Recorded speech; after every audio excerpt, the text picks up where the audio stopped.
Gara-gara cuci pakaian tak izin, santriwati Ponpes Al Zaitun sebut orang tua sendiri kafir. Karena ada informasi bahwa dia dirayu atau akan dilamar oleh seseorang bernama Primo Hardi. Dan ini tercium oleh saudara PG. PG ini marah dengan orang tersebut sehingga ternyata ditarik ke internal Al Zaitun. Ditempatkanlah di suatu ruangan yang jauh dari pusat pendidikannya, kurang lebih jaraknya 2 km. Itu di gedung Wijen namanya. Gedung Wijen ini tempat memproduksi gabah menjadi beras.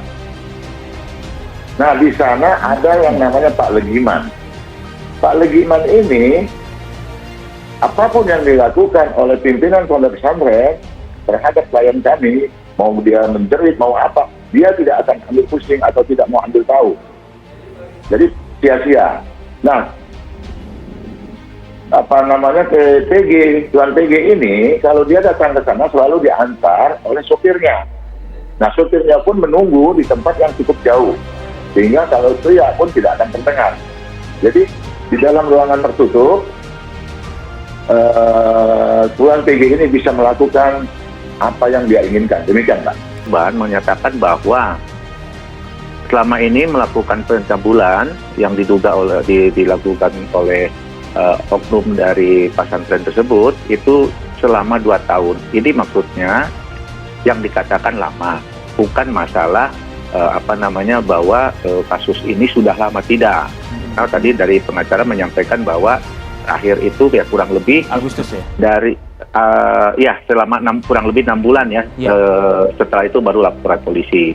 Nah, kemudian kita juga harus tahu namanya pencabulan di pasal 289 tersebut kan bisa dikatakan di situ barang siapa dengan kekerasan atau ancaman kekerasan memaksa seorang melakukan atau membiarkan dilakukan perbuatan cabul. Nah, dihukum karena merusak kesopanan dengan hukuman penjara selama-lamanya 9 tahun. Nah, unsur-unsur pasal ini penyidik harus bisa membuktikan. Diperlakukan secara, menurut pendapat saya, secara biadab. Kenapa? Ketika beliau masih bekerja di sana, ada 2 contoh ya yang dilakukan oleh saudara PG. Dia selama 3 tahun bulan puasa 2018, 2019, 2020 itu masih melakukan hubungan tersebut dengan cara memaksa. Tidak juga seperti itu, tapi mungkin kalau masyarakat menilai seperti itu, ya bisa dikatakan seperti itu. Jadi saya ke sana, barangkali kalau saya ke sana ada salah satu orang yang melaporkan bahwa di sini ada A, B, C, D, tapi saya tidak menemukan. Ini kami juga harus koordinasi dengan MUI, Pak. Apakah dia itu bertentangan dengan syar'i atau tidak?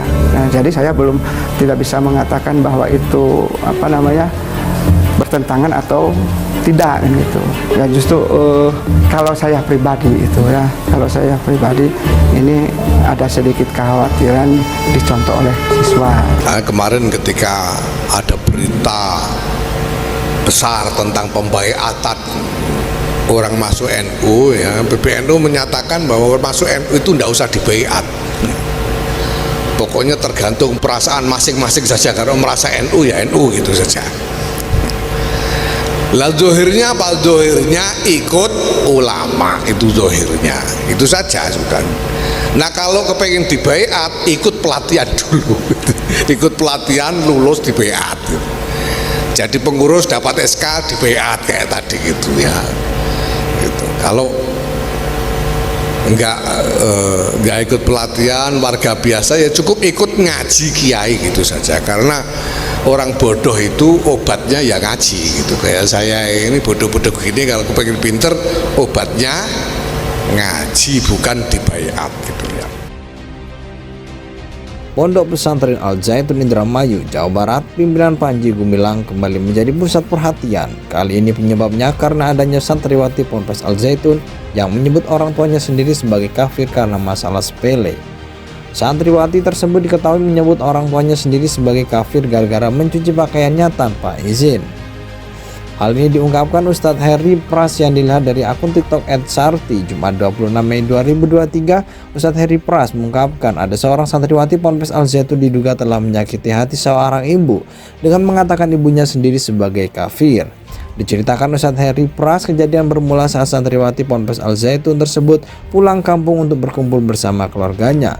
Hanya saja tidak disebutkan asal kampung santriwati Ponpes Al Zaitun tersebut. Namun yang pastinya keluarga melihat ada yang aneh dan berbeda pada diri santriwati tersebut. Tidak hanya itu, pihak keluarga juga melihat bahwa santriwati Ponpes Al Zaitun Indramayu ini agak menjauh dari keluarga. Kemudian pihak keluarga juga melihat si santriwati tidak sering dulu seperti sebelum masuk ke Ponpes Al Zaitun. Ustadz Heri Pras menyebutkan bahwa pihak keluarga masih mentolerir karena menduga bahwa sang anak sudah 3 tahun berada di Ponpes Al Zaitun dalam kondisi kelelahan.